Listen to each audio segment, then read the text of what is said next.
আসসালামু আলাইকুম। আমন্ত্রণ বাংলা ভিশন সংবাদে আপনাদের সাথে আছি নাদিরা আশরাফ। শুরুতেই বিআরবি কেবলস সংবাদ শিরোনাম।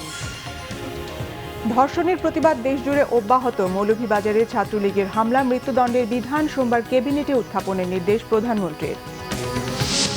নোয়াখালীতে গৃহবধূ নির্যাতনের স্বীকারোক্তি 2 আসামির, 10 দিনের রিমান্ডে কালাম। শিশু ধর্ষণে শেরপুর ও সাতক্ষীরায় 6 জন গ্রেপ্তার। শীতকালে করোনা ভাইরাসের প্রকোপ বাড়তে পারে, সব ধরনের প্রস্তুতি নিয়েছে সরকার, জানালেন প্রধানমন্ত্রী। ট্রাম্পের মতোই চিকিৎসা পাচ্ছেন দেশের করোনা রোগীরা, দাবি স্বাস্থ্যমন্ত্রীর। মহামারীর ধাক্কায় প্রবৃদ্ধি 1.6% নামার আভাস বিশ্বব্যাংকের। দেখছিলেন বিআরবি কেবল সংবাদ শিরোনাম, এবারে বিস্তারিত। ধর্ষণ আর নারী ও শিশু নির্যাতনের প্রতিবাদে এবং ধর্ষকদের দ্রুত বিচার ও দৃষ্টান্তমূলক শাস্তির দাবিতে আজও মানববন্ধন, সমাবেশ ও বিক্ষোভ মিছিল হয়েছে দেশের বিভিন্ন জায়গায়। মৌলভীবাজারে প্রগতিশীল বাম ছাত্র সংগঠনের মানববন্ধন ও প্রতিবাদ সমাবেশে ছাত্রলীগের হামলায় অন্তত 5 জন আহত হয়েছে। এছাড়া বিএনপি অনেক জায়গায় পুলিশের বাধার মুখে প্রতিবাদ কর্মসূচি পালন করেছে।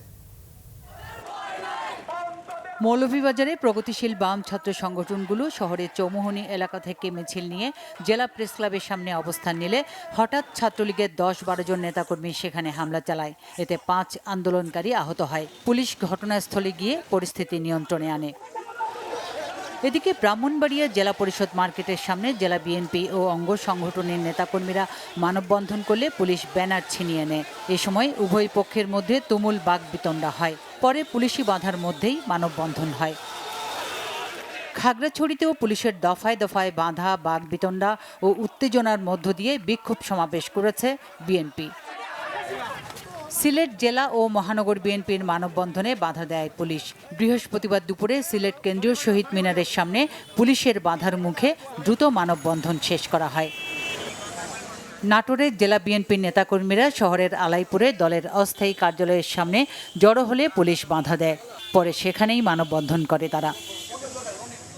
ধর্ষকদের সর্বোচ্চ শাস্তির মৃত্যুদণ্ড নিশ্চিত করা সহ 9 দফা দাবিতে লালমনিরহাটে মানববন্ধন ও বিক্ষোভ মিছিল করেছে সর্বস্তরের শিক্ষার্থীরা। শহরের মিশন রোডে মানববন্ধনে এ সময় শিক্ষার্থীদের সাথে একাত্মতা ঘোষণা করেন সর্বস্তরের পেশাজীবীরা। মানিকগঞ্জে শহীদ রফিক চত্বরে মানববন্ধন ও প্রতিবাদ সমাবেশ করেছে উদীচী শিল্পী গোষ্ঠী ও খেলাঘর আসর সহ বিভিন্ন সামাজিক ও সাংস্কৃতিক সংগঠন। ধর্ষণ ও নারী নির্যাতনের প্রতিবাদে টাঙ্গাইল জেলা বিএনপি সকালে প্রেস ক্লাবের সামনে মানববন্ধন করে। পটুয়াখালীতে সকালে জেলা বিএনপির উদ্যোগে কোর্ট চত্বরে ও সাতক্ষীরায় জেলা বিএনপির আয়োজনে শহরের ইটাগাছা হাটের মোড়ে মানববন্ধন কর্মসূচি পালিত হয়। সিরাজগঞ্জে বাজার স্টেশন চত্বরে শিক্ষার্থী সহ বিভিন্ন রাজনৈতিক ও সামাজিক সংগঠনের আয়োজনে বিক্ষোভ সমাবেশ ও মানববন্ধন হয়েছে। একই ইস্যুতে ঠাকুরগাঁও শহরের চৌরাস্তায় প্রগতিশীল ছাত্র সমাজের ব্যানারে প্রতিবাদ সমাবেশ হয়েছে। সুচরিতা সূচি, বাংলা ভিশন নিউজ ডেস্ক। এদিকে ধর্ষণকে রাজনীতিকরণ না করে আইনে ধর্ষকের সর্বোচ্চ শাস্তি নিশ্চিতের দাবি জানিয়েছেন ঢাকা বিশ্ববিদ্যালয়ের শিক্ষকরা।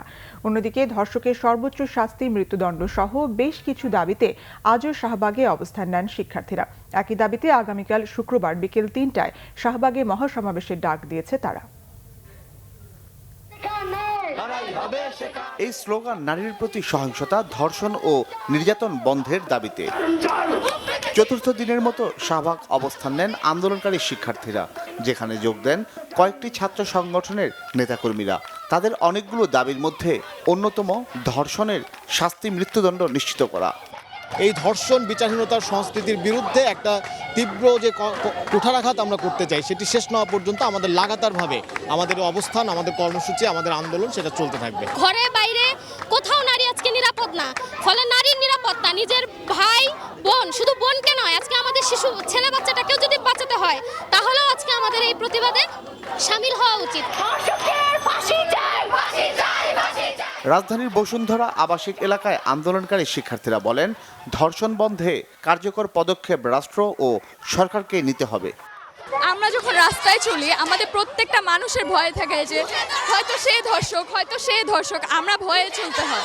একজন মেয়ে মানুষ হয়ে আমাদের লেট নাইট অফিস থাকতেই পারে, আমরা কেন এই শহরে আমরা একা চলাফেরা করতে পারবো না? এদিকে একই দাবিতে ঢাকা বিশ্ববিদ্যালয়ের শিক্ষক সমিতি আয়োজিত অপরাজেয় বাংলার পাদদেশে মানববন্ধন করেন শিক্ষকরা। পলিটিক্যাল রেজিম চেঞ্জ হচ্ছে, কিন্তু আমরা লক্ষ্য করছি যে একটি অংশ যে রাজনীতিকে দুর্বৃত্তায়িত করছে তারাই কিন্তু বারবার তাদের আশ্রয় প্রশ্রয় এই ধর্ষকরা ছাড়া পেয়ে যাচ্ছে। অর্থাৎ তৃণমূল পর্যায়ে যে দেনা পাওনার রাজনীতি, সেটা আমাদেরকে লক্ষ্য রাখতে হবে। এই ধর্ষকের পিছনে কোনো রাজনীতি দেখতে চাই না, কে ধর্ষণ করেছে সেটা বলতে চাই না। আমি জানতে চাই কয়জনের বিচার হয়েছে, আমি জানতে চাই কয়জনের ফাঁসি হয়েছে, আমি জানতে চাই কয়জনকে ক্রস ফায়ারে দেওয়া হয়েছে। সহিংসতা বন্ধে বিচারহীনতার সংস্কৃতি থেকে বেরিয়ে আসার দাবিও জানান তারা। রাষ্ট্রকে কেবল ধর্ম নিরপেক্ষ হলেই চলবে না, রাষ্ট্রকে লিঙ্গ নিরপেক্ষ হতে হবে, রাষ্ট্রকে ভাষা নিরপেক্ষ হতে হবে, রাষ্ট্রকে যৌনতা নিরপেক্ষ হতে হবে। সেরকম একটা বৈষম্যমূলক অসাম্প্রদায়িক গণতান্ত্রিক রাষ্ট্র নির্মাণের যে স্বপ্ন, তার আহ্বান জানিয়ে এবং সেই আন্দোলনে আমিও আপনাদের মতো শরিক থাকবো।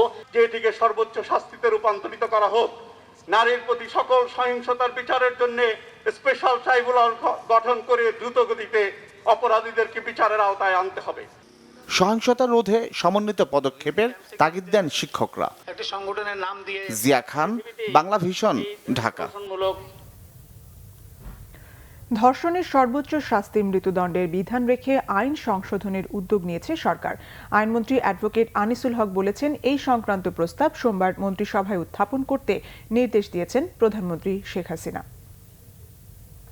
উদ্যোগ আমরা নিচ্ছি এবং এটা আগামী সোমবার মন্ত্রিসভার বৈঠকে উত্থাপন করা হবে। এটা যুক্তিসঙ্গত, যেটা সেটাই করা উচিত। সেই জন্য আমরা এটা নিশ্চয়ই, আমি বলেছি বিবেচনা করা হবে। মাননীয় প্রধানমন্ত্রী আমাকে বলেছেন যে এরকম একটা সংশোধন নিয়ে সেটা মন্ত্রিসভায় উত্থাপন করতে এবং সেখানে আলোচনা হবে।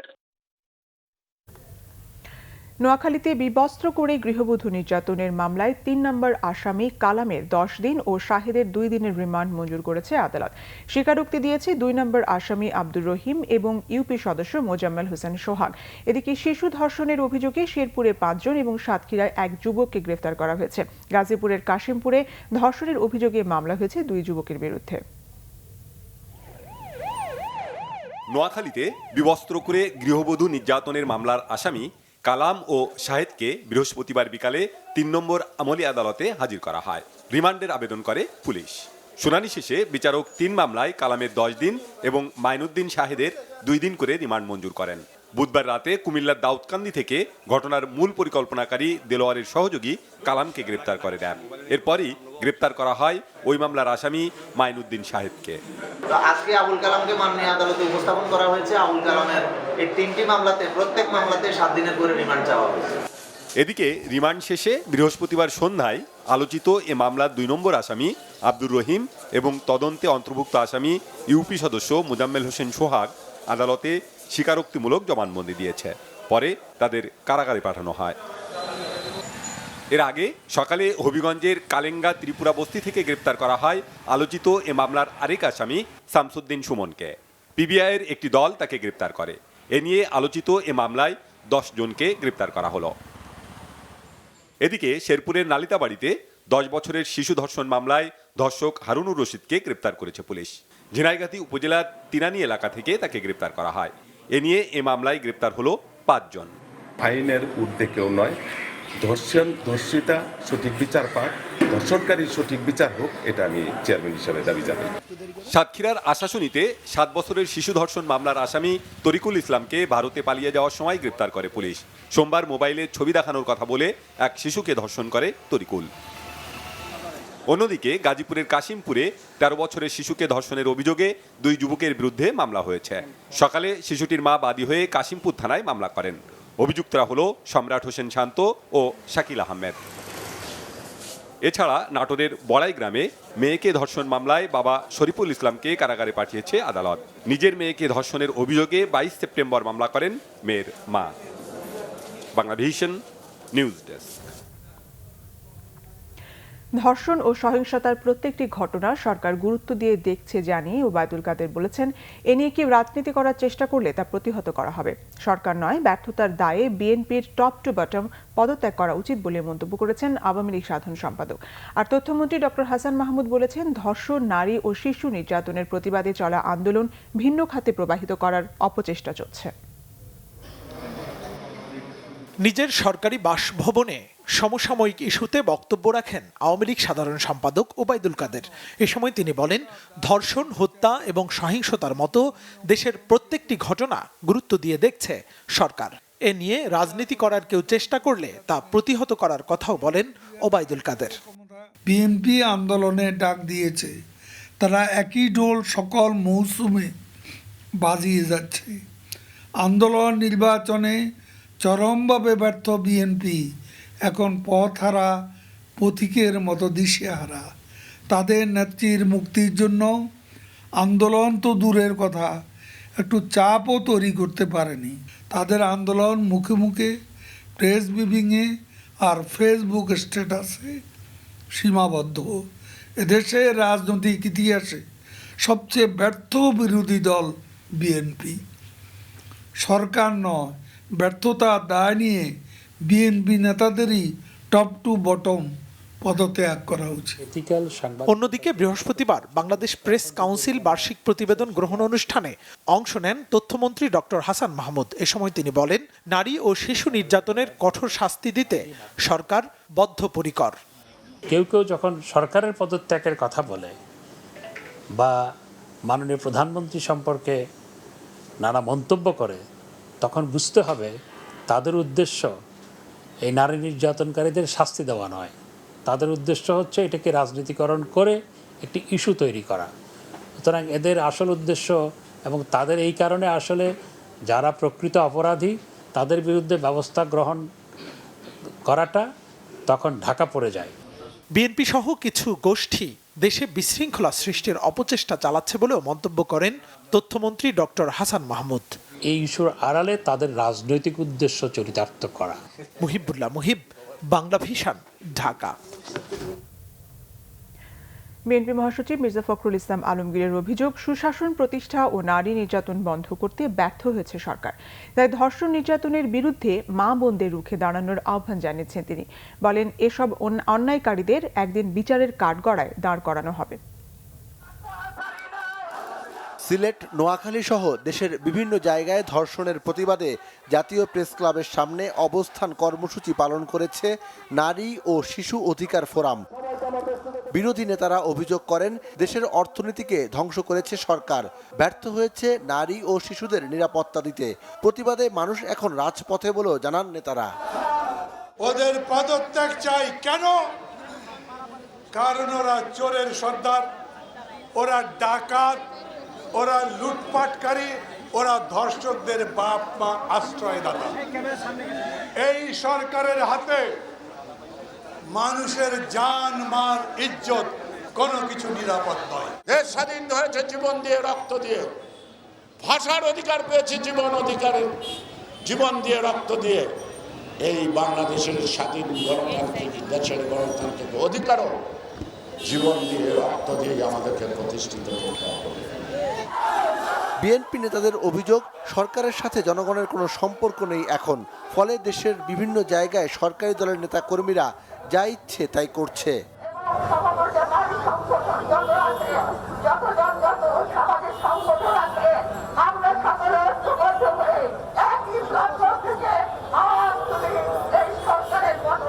এই গৃহবধূকে কারা? ছাত্রলীগের নেতা।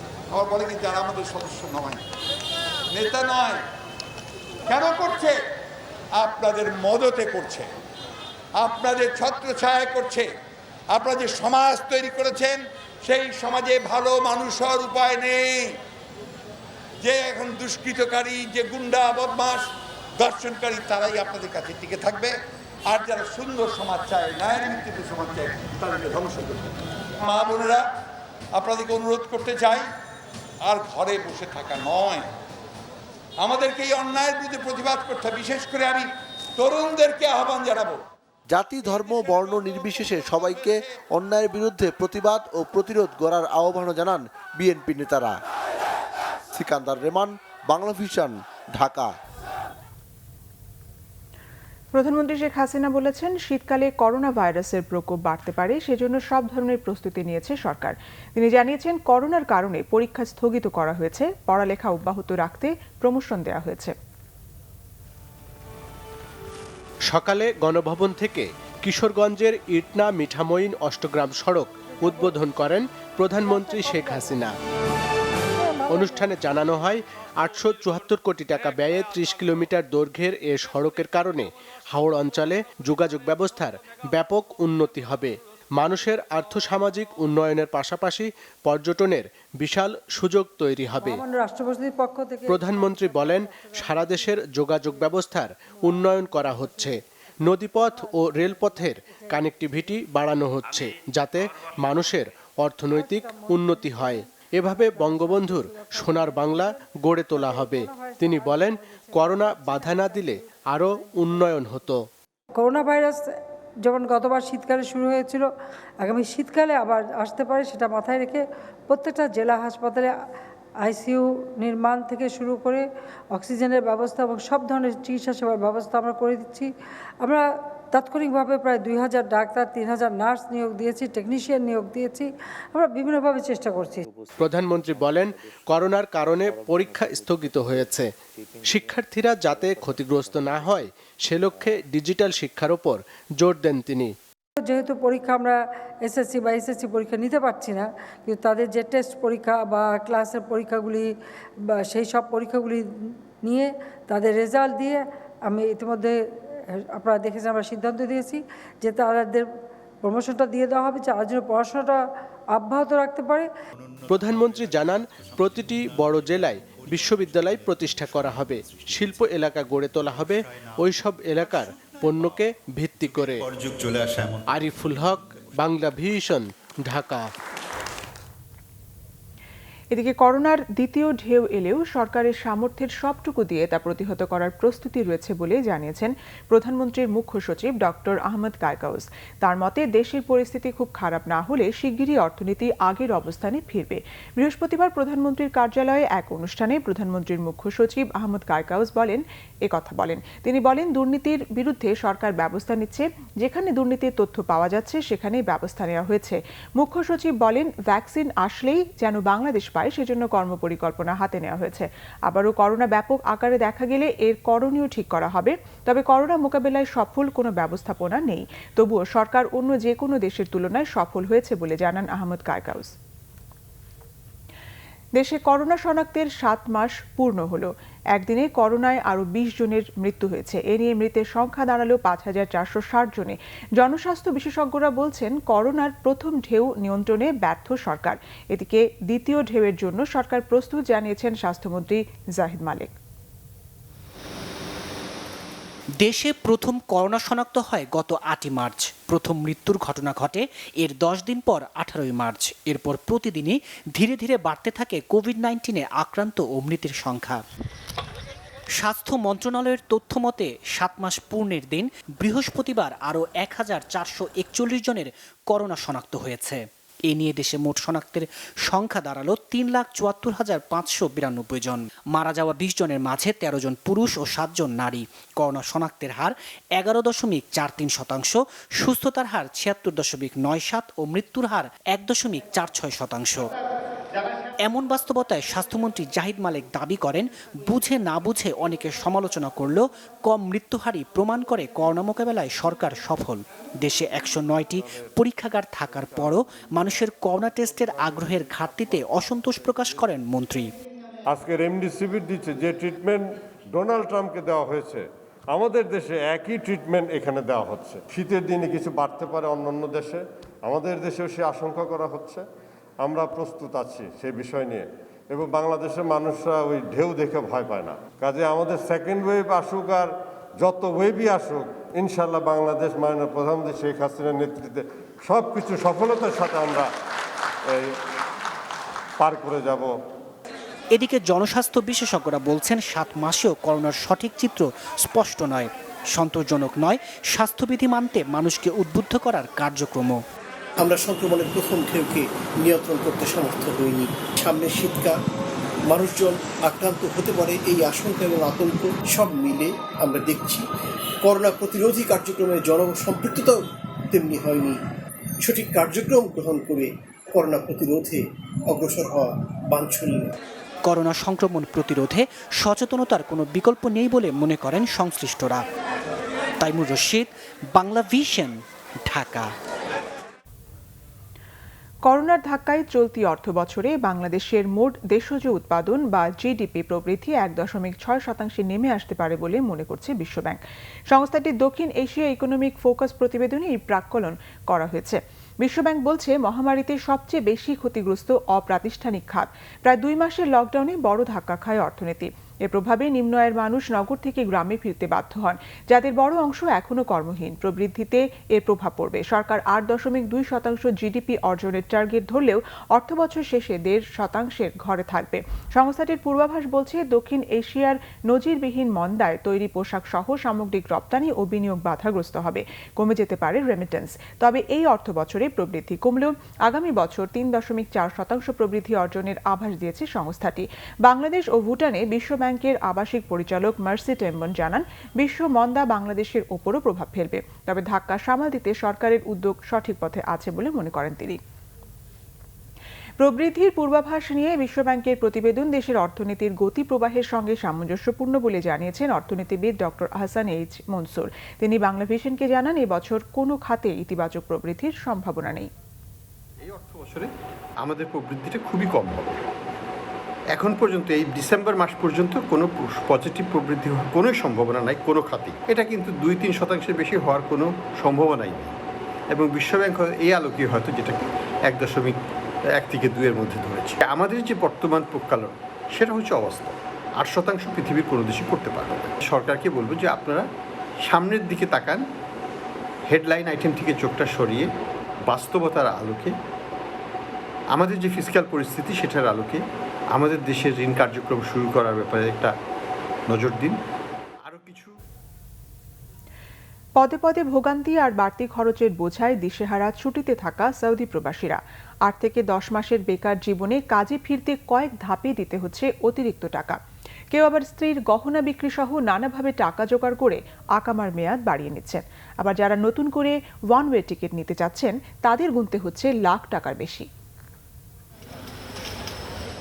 প্রায় বছর খানেকের বেকার জীবনের অবসান হবে এমন আশার আলো দেখছিলেন এই প্রবাসী। কিন্তু সৌদি আকামা আর ভিসার মেয়াদ শেষ হওয়ায় এখন দুচোখে শুধুই অন্ধকার দেখছেন। বউয়ের স্বর্ণগণ্য, আমার বোনের স্বর্ণগণ্য বিক্রি করে 3.5 লক্ষ টাকা দিছি সৌদি। এখন আমার অ্যাকাউন্টে হচ্ছে না। প্রায় তো 10 মাস হয়ে গেছে সৌদি আরব থেকে আসছি, 1 টাকা ইনকাম নাই।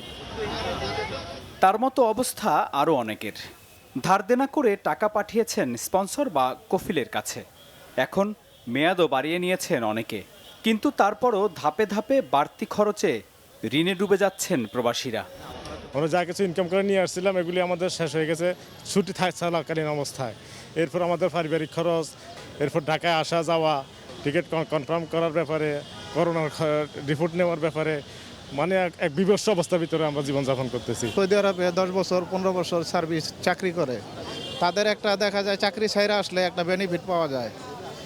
এখন যারা করোনার কারণে আসছে যেতে পারবে না, তাদের বেনিফিটটা কিভাবে পাবে? তবে এত কষ্টের মাঝেও কিছু ভালো খবর তো থাকেই।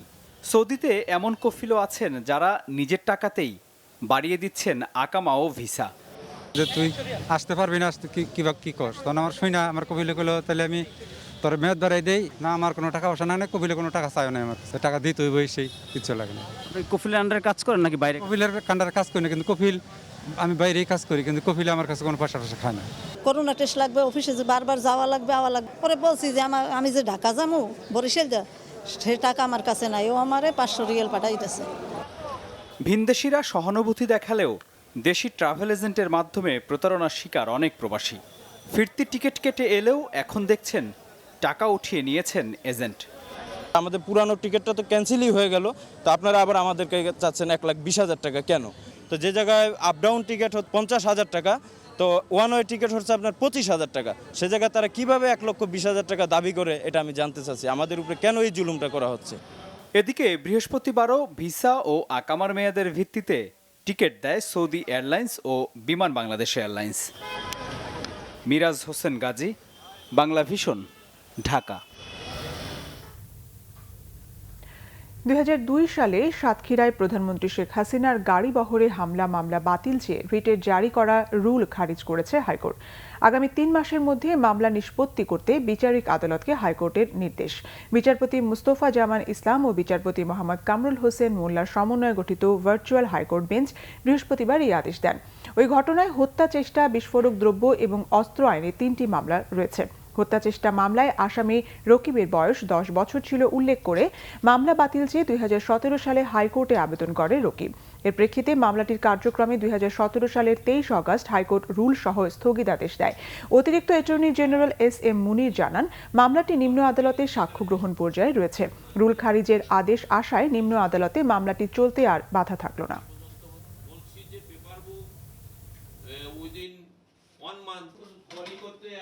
রুল ডিসচার্জ করে দিয়েছে এবং নিম্ন কোর্টকে 3 মাসের মধ্যে বিচার কার্য সমাপ্তি করার জন্য নির্দেশ দিয়েছে। এখন বিচার কার্য সমাপ্তি হবে। ওখানে সাক্ষী 9টা সাক্ষী হয়েছিল, বাকি সাক্ষীগুলো হবে এবং এর মধ্যে ইনশাল্লাহ রায়ও ঘোষণা করা হবে। ধর্ষণ ও সহযোগিতায় অভিযোগ এনে সাবেক ডাকসু ভিপি নুরুল হক নূর ও ছাত্র অধিকার পরিষদের অব্যাহতিপ্রাপ্ত আহ্বায়ক হাসান আল মামুন সহ অন্যদের গ্রেফতারের দাবিতে আমরণ অনশনে বসেছে অভিযোগকারী ছাত্রী। বৃহস্পতিবার রাত 9:30টার দিকে ঢাকা বিশ্ববিদ্যালয়ের সন্ত্রাস বিরোধী রাজু ভাস্কর্যের পাদদেশ নিপীড়ন বিরোধী অবস্থান কর্মসূচির ব্যানারে অনশন কর্মসূচি পালন শুরু করেন তিনি। কিছু সময় পর ওই ছাত্রীর সঙ্গে একাত্মতা ঘোষণা করে অবস্থান নেন ছাত্রলীগের কয়েকজন নারী নেতাকর্মী। অভিযোগকারী বলেন, সিলেট এমসি কলেজ সহ অন্যান্য ধর্ষণ মামলার আসামিরা দ্রুত সময়ে গ্রেফতার হলেও প্রভাবশালী হওয়ায় নূররা গ্রেফতার হচ্ছে না। ওই ছাত্রী গত 20 সেপ্টেম্বর লালবাগ থানায় ও পরদিন কোতোয়ালি থানায় আলাদা 2টি মামলা দায়ের করেন। আসামিরা হলেন হাসান আল মামুন, নাজমুল হাসান, নুরুল হক নূর, সাইফুল ইসলাম, নাজমুল হুদা ও আব্দুল্লাহিল বাকি। অর্থ পাচার মামলায় ফরিদপুর শহর আওয়ামী লীগের অব্যাহতিপ্রাপ্ত সাধারণ সম্পাদক সাজ্জাদ হোসেন বরকত, তার ভাই ইমতিয়াজ হাসান রুবেল সহ 5 জনের 88টি ব্যাংক হিসাব জব্দের আদেশ দিয়েছে আদালত। বৃহস্পতিবার ঢাকার মহানগর দায়রা জজ কে.এম. ইমরুল কায়েস এই আদেশ দেন। কাফরুল থানায় করা অর্থ পাচার মামলায় তদন্তকারী কর্মকর্তা সিআইডি সহকারী পুলিশ সুপার উত্তম কুমার বিশ্বাস এই 5 জনের ব্যাংক হিসেব জব্দ করার আদেশ চেয়ে আবেদন করেন। আবেদনে উল্লেখ করা হয়, আসামি সাজ্জাদ হোসেন বরকত, ইমতিয়াজ হোসেন রুবেল, বরকতের স্ত্রী আফরোজা আক্তার পারভিন, রুবেলের স্ত্রী সোহেলি ইমরোজ পুনম এবং আব্দুল সাদেক মুকুলের নামে ও তাদের প্রতিষ্ঠানের নামে 88টি ব্যাংক হিসেব রয়েছে বলে তদন্তকালে জানা যায়। তাদের নামে থাকা ব্যাংক হিসেব জব্দ না হওয়ায় মামলার তদন্ত বিঘ্ন ঘটছে। উভয় পক্ষের শুনানি শেষে আদালত বরকত, রুবেল সহ 5 জনের ব্যাংক হিসেব জব্দ করার আদেশ দেন। এবছরের 7 জুন রাতে জেলা আওয়ামী লীগের সভাপতি সুবল চন্দ্র সাহার বাড়িতে হামলার মামলার আসামি হিসেবে শহরের বদরপুর সহ বিভিন্ন মহল্লায় অভিযান চালিয়ে পুলিশ সাজ্জাদ হোসেন, তার ভাই ইমতিয়াজ হাসান সহ 9 জনকে গ্রেফতার করে। অষ্টম বাংলাদেশ চীন মৈত্রী সেতুর প্রধান টেকনিশিয়ান চীনা নাগরিক মি লাওফান হত্যাকাণ্ডের ঘটনায় মূল সন্দেহভাজন আসামি সিরাজ শেখকে আটক করেছে পুলিশ। বুধবার রাত 2:30টার দিকে পিরোজপুর পৌর এলাকার কুমারখালী একটি বসত বাড়ির বাগান থেকে সিরাজকে আটক করা হয়। পিরোজপুর ডিবি ও সদর থানা পুলিশ যৌথ অভিযান চালিয়ে তাকে আটক করে। সিরাজ শেখ সদর উপজেলার শারিকতলা ডুমুরিতলা ইউনিয়নের গুয়াবাড়িয়া গ্রামের বাসিন্দা ও আব্দুল সাত্তার শেখের ছেলে। এর আগে রাতে চীনা নাগরিক হত্যার অভিযোগে চাও চিং হুয়া নামে আরেক চীনা নাগরিক একটি হত্যা মামলা করেন।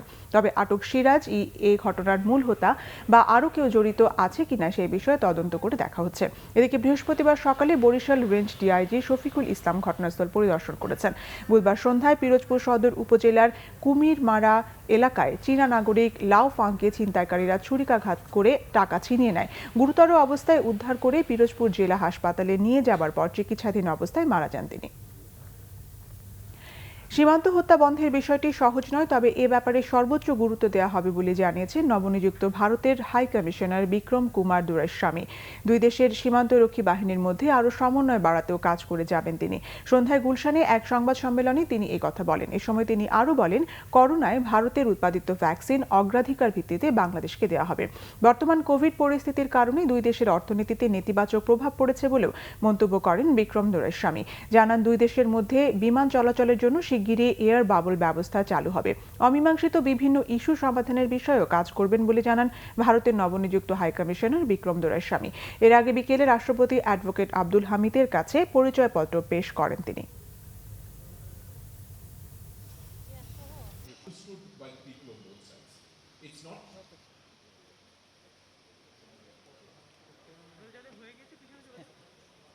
Try and ensure that the excellent relationship with the two forces and seek the cooperation of the Bangladesh border guards to try and ensure that the excellent relationship that the two forces have developed is taken forward in a way that is reflected and understood by the people on both sides. It's not a simple solution, but it's an important solution which we must all try to find together. I can't say more than that at this point, but I can assure you of my hardest effort on this thing. We are committed in that context to deliver with our partners in your government on a special air bubble arrangement to resume aviation very soon. We're also committed to work jointly to tackle COVID. ধর্ষণ সহ অপরাধের প্রতিটি ঘটনায় সরকার কঠোর ব্যবস্থা নিচ্ছে বলে জানিয়েছেন আইজিপি বেনজির আহমেদ। বৃহস্পতিবার দুপুরে গোপালগঞ্জের টুঙ্গিপাড়ায় বঙ্গবন্ধু শেখ মুজিবুর রহমানের সমাধিসৌধে শ্রদ্ধা নিবেদন শেষে সাংবাদিকদের তিনি কথা বলেন। তিনি আরও বলেন, প্রতিটি অপরাধের ঘটনায় দ্রুত সময়ের মধ্যে চার্জশিট দেওয়ার কাজ করছে পুলিশ। পরের বিষয়টি আইনি কার্যক্রম। চার্জশিট দেওয়ার পর যথাযথ শাস্তির বিষয়টি নিশ্চিত করবেন বিচারকরা।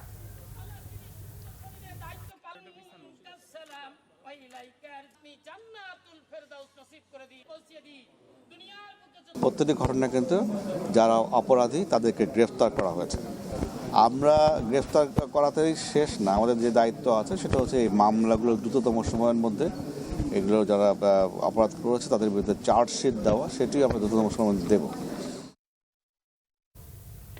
ওয়ালটনের ডিজিটাল ক্যাম্পেইনের ব্র্যান্ডিংয়ে ২৬ ব্যক্তি ও প্রতিষ্ঠানকে পুরস্কৃত করেছে ওয়ালটন কর্তৃপক্ষ। বৃহস্পতিবার সকালে রাজধানীর ওয়ালটন কর্পোরেট অফিসে বেস্ট ব্র্যান্ডিং অ্যাওয়ার্ড এবং বেস্ট এরিয়া ম্যানেজার অ্যাওয়ার্ড ২০২০ শীর্ষক অনুষ্ঠানে এই পুরস্কার দেওয়া হয়। পাশাপাশি 6A9 মডেলের ওয়ালটনের নতুন স্মার্ট ফ্রিজ উপস্থাপন করা হয়। বিক্রয়োত্তর সেবা অটোমেশনের আওতায় আনতে এই ক্যাম্পেইন চালাচ্ছে ওয়ালটন। ক্যাম্পেইনের সিজন 8-এ ডিজিটাল রেজিস্ট্রেশনের মাধ্যমে ক্রেতার নাম, ফোন নাম্বার এবং ক্রয়কৃত পণ্যের মডেল নাম্বার সহ বিস্তারিত তথ্য সংরক্ষণ করা হচ্ছে। ফলে ওয়ারেন্টি কার্ড হারিয়ে গেলেও দেশের যে কোনো ওয়ালটন সার্ভিস সেন্টার থেকে দ্রুত সেবা পাচ্ছেন গ্রাহকরা। এই কার্যক্রমের আওতায় ফ্রিজ, ওয়াশিং মেশিন ও মাইক্রোওয়েভ ওভেন ক্রয়ে রয়েছে ৫০০% পর্যন্ত ক্যাশ ভাউচার। আছে ফ্রিজ, টিভি, এসি সহ অসংখ্য ফ্রি পণ্য। ১ অক্টোবর থেকে এসব সুবিধা পাচ্ছেন ক্রেতারা। অনুষ্ঠানে ভিডিও কনফারেন্সিং এর মাধ্যমে যুক্ত হন ওয়ালটন হাই টেক ইন্ডাস্ট্রিজ লিমিটেডের vice chairman SM Shamsul Alam, ব্যবস্থাপনা পরিচালক SM আশরাফুল আলম, পরিচালক SM মাহবুবুল আলম, তাহমিনা আফরোজ তান্না, রাইসা সিগমা হিমা, জাকিয়া সুলতানা, মাহবুব আলম মৃদুল, রিফা তাসনিয়া স্বর্ণা এবং সাবিহা জেরিন অর্ণা।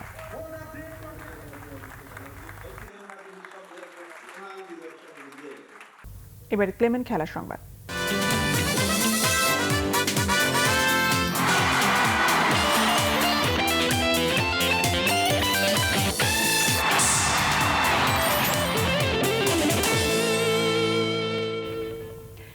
ঘরোয়া টুর্নামেন্টগুলো সফলভাবে সম্পন্ন করতে পারলে আন্তর্জাতিক হোম সিরিজগুলো আয়োজনের দিকে নজর দেবে বাংলাদেশ ক্রিকেট বোর্ড, জানিয়েছেন বিসিবির প্রধান নির্বাহী কর্মকর্তা নিজামুদ্দিন চৌধুরী সুজন।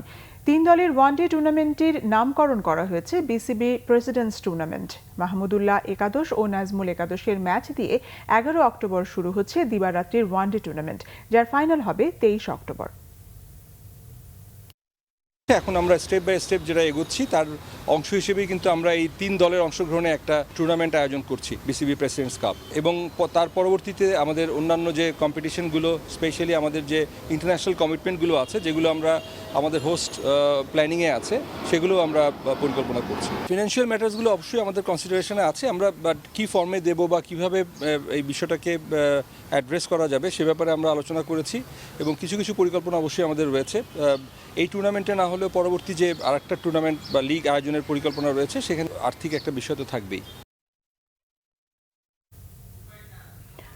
শুটিং আগামী 18 অক্টোবর শুরু হচ্ছে শেখ রাসেল আন্তর্জাতিক online air rifle shooting championship. অংশ নেবে 10 থেকে 12টি দেশ। এর মধ্যে ভারত, পাকিস্তান সহ বেশ কয়েকটি দেশ অংশগ্রহণ নিশ্চিত করেছে, জানিয়েছেন শুটিং ফেডারেশনের মহাসচিব ইন্তেখাবুল হামিদ অপু। এছাড়াও শুটারদের প্রশিক্ষণ, অস্ত্র ও গুলির আমদানি ছাড়পত্র এবং নবায়ন জটিলতারও সমাধান হয়েছে জানান তিনি। বাংলাদেশ শুটিং স্পোর্ট ফেডারেশনের 25 সদস্যের নতুন অ্যাডহক কমিটির দ্বিতীয় বৈঠক। করোনাকাল থেকে শুটিংকে মাঠে ফেরানো, অলিম্পিক প্রস্তুতি সহ বিভিন্ন উন্নয়ন পরিকল্পনা নিয়ে কমিটির সদস্যদের সাথে আলোচনা করেন সভাপতি মেজর জেনারেল আতুল হাকিম সারোয়ার জাহান। আগামী 18 অক্টোবর শেখ রাসেলের জন্মদিন উপলক্ষে অনলাইনে আন্তর্জাতিক এয়ার রাইফেল শুটিংয়ের সিদ্ধান্ত নেওয়া হয় সভায়। এছাড়াও পিস্তল অনুশীলনে নতুন বিদেশি কোচ নিয়োগ দেওয়ার উদ্যোগও নিয়েছে ফেডারেশন। 18 তারিখ সকাল 10টা বাজে হবে একদিনের প্রোগ্রাম। গেমটার নাম দিয়েছি আমরা Sheikh Russel air rifle championship online. এটা অলরেডি ইন্ডিয়া রাজি হয়েছে, পাকিস্তান রাজি হয়েছে, নেপাল রাজি হয়েছে, ভুটান রাজি হয়েছে। অলরেডি 8টা দেশ আমাদের সাথে রেসপন্স করেছে, তারা করবে এবং আমরা আশা করি আরও 4-5টা দেশ আমাদের সাথে অ্যাড হবে। এখানে তো একটা ছেলে একটা মেয়ে হবে, তখন আমরা গ্রুপ ওয়াইজ কীভাবে করতে পারি এভাবে আমরা প্র্যাকটিস করার একটা চেষ্টা করছি। শুটারদের প্রশিক্ষণ আধুনিকায়ন করা সহ 2024 সাল পর্যন্ত শুটিং ক্যালেন্ডার নিয়েও আলোচনা হয় সভায়। শুটারদের প্রশিক্ষণ, অস্ত্র ও গোলা আমদানি ছাড়পত্র নিয়ে তৈরি হয়েছিল বেশ জটিলতা। জাতীয় রাজস্ব বোর্ডের জেরার মুখেও পড়েছিলেন শুটাররা। সেসব সমস্যা নিরসন হয়েছে জানান ফেডারেশনের মহাসচিব। এনবিআর ঝামেলাটা অলমোস্ট শেষ পর্যায়ে। এটা আমার মনে হয় আগামী 1 সপ্তাহের মধ্যে আমরা এটা ফলাফল পাবো। ইম্পোর্ট লাইসেন্সটাও আমাদের রিনিউ করার যে ব্যাপারটা থাকে, প্রায় 1 বছর লাগে, সেটা আমরা এবার 1 সপ্তাহের মধ্যে করার চেষ্টা করছি। আমরা পিস্তল টিমটার সাথে কনফার্ম করে ফেলেছি অলরেডি। আমরা নভেম্বর থেকে একটা বিদেশি কোচ এনে ট্রেনিং ক্যাম্পটা শুরু করতে পারি। শুটিংয়ের আরও যে ক্যালেন্ডারগুলো আছে, ইয়ার ওয়াইজ ক্যালেন্ডার, অর্থাৎ 2024 পর্যন্ত আমরা কি ইভেন্ট করব সবগুলো আমরা গুছিয়ে সাজাচ্ছি। লোকাল টুর্নামেন্ট, ক্লাবগুলোকে আরও ডেভেলপ করা, যেগুলো ক্লাবের রেঞ্জ ডেভেলপ করতে হবে সেই ক্লাবগুলোর রেঞ্জ ডেভেলপ করা। অনলাইন আন্তর্জাতিক এয়ার রাইফেল শুটিংয়ে অংশ নেবেন বাংলাদেশের আবদুল্লাহ হেল বাকি ও সৈয়দা আতকিয়া হাসান দিশা। মানিক মাহমুদ, বাংলা ভিশন, ঢাকা। সংবাদ শেষ করব বিআরবি কেবল শিরোনামগুলো আরেকবার জানিয়ে। ধর্ষণের প্রতিবাদ দেশ জুড়ে অব্যাহত। মৌলভীবাজারে ছাত্রলীগের হামলা, মৃত্যুদণ্ডের বিধান সোমবার ক্যাবিনেটে উত্থাপনের নির্দেশ প্রধানমন্ত্রীর। নোয়াখালীতে গৃহবধূ নির্যাতনের স্বীকারোক্তি 2 আসামি, 10 দিনের রিমান্ডে কালাম। শিশু ধর্ষণে শেরপুর ও সাতক্ষীরায় 6 জন গ্রেপ্তার। শীতকালে করোনা ভাইরাসের প্রকোপ বাড়তে পারে, সব ধরনের প্রস্তুতি নিয়েছে সরকার, জানালেন প্রধানমন্ত্রী।